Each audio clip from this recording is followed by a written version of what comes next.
رمضان ده رحمة من ربنا، نعمة بيحل حياتنا ويفرشها ورود. رمضان ده حياتي. الحمد لله رب العالمين والعاقبة للمتقين والصلاة والسلام على سيد المرسلين محمد وعلى آله وصحبه أجمعين. أما بعد، أعوذ بالله من الشيطان الرجيم. بسم الله الرحمن الرحيم. شهر رمضان الذي أنزل فيه القرآن هدى للناس وبينات من الهدى والفرقان. صدق الله العظيم. محترم ناظرین، ہم اور آپ پر رمضان المبارک کا بابرکت مہینہ سایہ فگن ہے۔ یہ مہینہ رحمتوں کا مہینہ ہے، یہ مہینہ برکتوں کا مہینہ ہے، یہ مہینہ مغفرت کا مہینہ ہے، یہ مہینہ دعاؤں کی قبولیت کا مہینہ ہے، یہ مہینہ اللہ کے قریب ہونے کا مہینہ ہے۔ اس مہینے میں اللہ تبارک و تعالی اپنے فضل سے اجر و ثواب کو بڑھا دیتے ہیں۔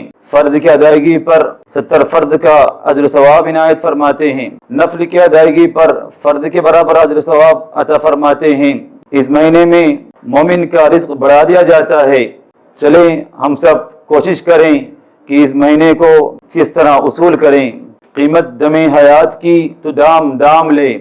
محترم سامعین، بالخصوص خواتین حضرات، اس مہینے کو کس طرح اصول کر سکتی ہیں؟ ہم اس کی قدردانی کس طرح کریں؟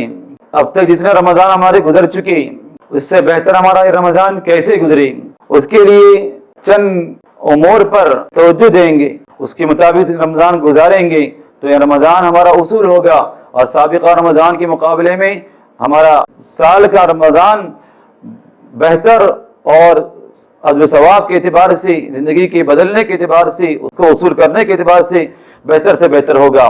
سب سے پہلی بات خواتین سے یہ ہے کہ اللہ کے فضل سے اس مہینے میں فجر کی پہلے اٹھا جاتا ہے سحری کے لیے۔ اس موقع پر سحری کے وقت جو دعائیں کی جاتی ہیں، دعائیں قبول ہوتی ہیں، لہذا تہجد کی 2-4 رکعات ضرور پڑھ لیا کریں، اور اپنے لیے، تمام امت مسلمہ کے لیے، اپنے اہل خانہ کے لیے دعاؤں کا اہتمام کریں۔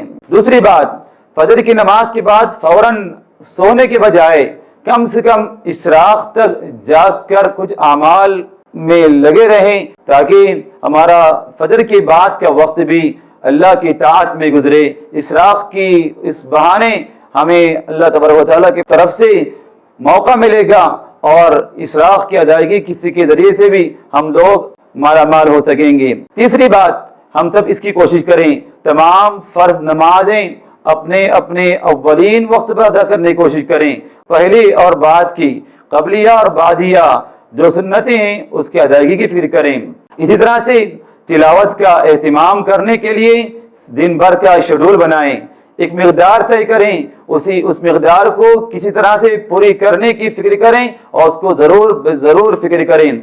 خارجی جو اوقات ہیں، جو اوقات بچے رہیں گے، اس وقت میں بھی ہم اپنی زبان کو اللہ کے ذکر اذکار میں، دعاؤں میں لگائے رکھیں، کوئی وقت ہمارا ضائع نہ جائے۔ اس طرح سے ہم سب اس کی کوشش کریں، لغویات سے بچے رہیں۔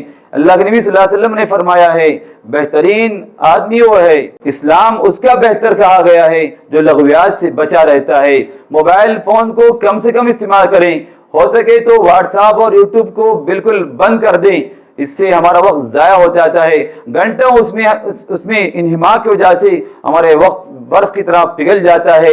لہذا اس بابرکت ایام میں موبائل کو کم سے کم استعمال کریں، حتیٰ کہ کسی سے فون پر بات کرنا بھی ہو تو ضروری باتیں کریں، لمبی باتیں میں اپنا وقت ضائع نہ کریں۔ ایک بات کا ضرور خیال رکھیں، سحری اور افطار کے موقع پر جو ہم لوگ خدمات انجام دیتی ہیں، اس میں یہ نیت کریں ہم روزے داروں کی خدمت کرتے ہیں، اس کی وجہ سے یہ بھی آپ کا اجر و ثواب کا باعث بنے گا، عبادت کرنے کا اس میں بھی آپ کو ثواب ملے گا۔ اسی طرح سے اپنے محلوں میں مستورات کی اجتماعات ہوا کرتے ہیں، اس میں جا کر ایمانی تازگی کے جو سامان فراہم کیے جاتے ہیں، اس کو حاصل کر کے اپنی ایمان کی تجدید اور تازگی پیدا کریں۔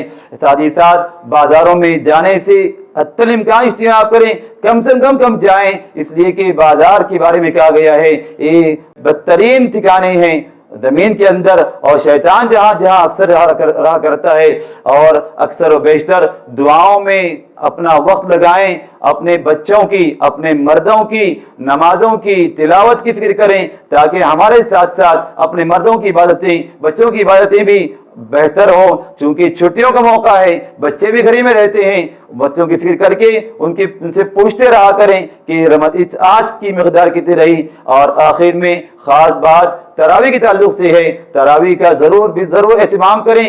قرب جوار میں قریب کسی مکان میں تراویح کا انتظام ہے تو وہاں جائیں، دور دور جانے کی ضرورت نہیں ہے۔ تو دور ہے تو اپنے ہی گھر کے اندر خود تنہا یا 2-4 خواتین مل کر اپنی تراویح کا ادا کریں۔ اگر آپ کی ایام چل رہے ہیں ماہواری کے، ان ایام میں بھی آپ باوضو رہ کر، ایسے بھی ہمیشہ باوضو رہنے کی کوشش کریں، ان ایام میں بھی باوضو رہ کر اپنی ذکر اذکار میں، دعاؤں میں لگے رہیں، تاکہ وہ ایام بھی ہمارے بیکار نہ جائیں۔ اور کم سے کم یہ بھی کر سکتے ہیں، قرآن مجید پڑھ نہیں سکتے لیکن قرآن مجید سن سکتے ہیں۔ اللہ ہم سب کو، آپ سب کو قرآن مجید کی ان تلاوت کرنے کی، رمضان کی قدردانی کرنے کی، رمضان کی رحمتوں کو سمیٹنے بٹورنے کی ہم سب کو توفیق عطا فرمائے۔ یہ رمضان کا مہینہ ہم سب کے حق میں انقلاب انگیز بنے، اور ہم سب کی مغفرت کا اور ہم سب کی زندگی کے بدلنے کا اس کا ذریعہ بنائیں۔ وآخر دعوانا ان الحمدللہ رب العالمین۔